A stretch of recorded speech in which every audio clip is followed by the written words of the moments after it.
చిత్తూరు జిల్లా పూతలపట్టు నియోజకవర్గం తవణంపల్లిలో మన సమాజం మనసు కలపవలసిన సమయంలో ప్రత్యేక అవసరాలు కలిగిన విద్యార్థులకు వెలుగులు నింపే కార్యక్రమం జరిగింది.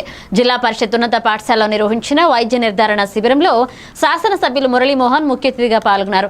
వారు విద్యార్థులకు ఆత్మస్థైర్యం నింపేలాగా మాట్లాడుతూ ప్రభుత్వ పథకాలను పూర్తిగా వినియోగించుకుని తమ బిడ్డలను ఉన్నత విద్యావంతులుగా తీర్చిదిద్దాలని తల్లిదండ్రులను కోరారు.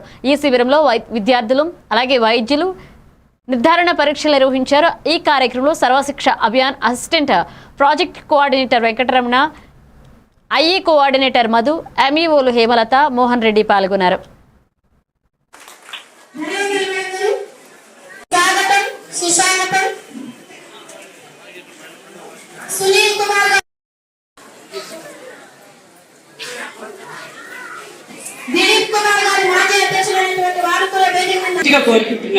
Thank you.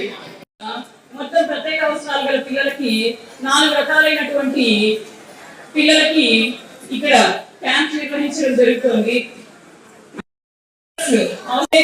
నడవగలిగితే అరచుంటే వాళ్ళకి ఫిజియోథెరపీస్ ఇటువంటివి చేయించి నయం చేయడం జరుగుతుంది.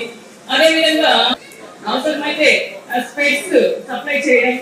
ప్రత్యేక అవసరం ఉన్నటువంటి వారికి ఎక్కువ శ్రద్ధ పెట్టి వారి పట్ల జాగ్రత్త బాధ్యతతో ఈరోజు ప్రభుత్వం పనిచేస్తుంది. అందుకే ఉన్నటువంటి 120 మంది పిల్లలు వారందరికీ కూడా ఈరోజు డాక్టర్లు వచ్చి అసెస్మెంట్ చేస్తున్నారు. వారికి తదనుగుణమైనటువంటి పరికరాలను పంపిణీ చేసి సాధారణమైనటువంటి పిల్లలతో పోటీ పడే విధంగా వారిలో మార్పులు తీసుకొచ్చి ఆత్మస్థైర్యాన్ని నింపి తల్లిదండ్రులకు కూడా వారు భారం కాదు, వారిలో ఉన్నటువంటి టాలెంట్ కూడా బయటకు తీయడానికి ఒక వేదికగా ఇది నడుస్తుంది. పవనంపల్లి మండల కేంద్రంలో కూడా ప్రత్యేక అవసరాలు ఉన్నటువంటి పిల్లలకి చదువు తప్పడానికి ఒక పాఠశాల కూడా ఉంది. దానికి చాలామంది దాతలు ఇక్కడ ముందుకు వచ్చి వాటిని సంరక్షిస్తున్నారు కూడా. కాబట్టి సమాజంలో ఇలాంటి వారికి తోడుగా నిలవడం కోసం ప్రభుత్వం ఇస్తున్నటువంటి బాధ్యతతో పాటు అలాంటి వాళ్ళందరూ కూడా తోడుగా ఉంటాం. వారి ధైర్యానికి ఇది ఒక వేదిక అవ్వాలని చెప్పి నేను మనస్ఫూర్తిగా కోరుకుంటూ భగవంతుడు కూడా వారందరికీ కూడా సాధారణ స్థితిని కల్పించాలని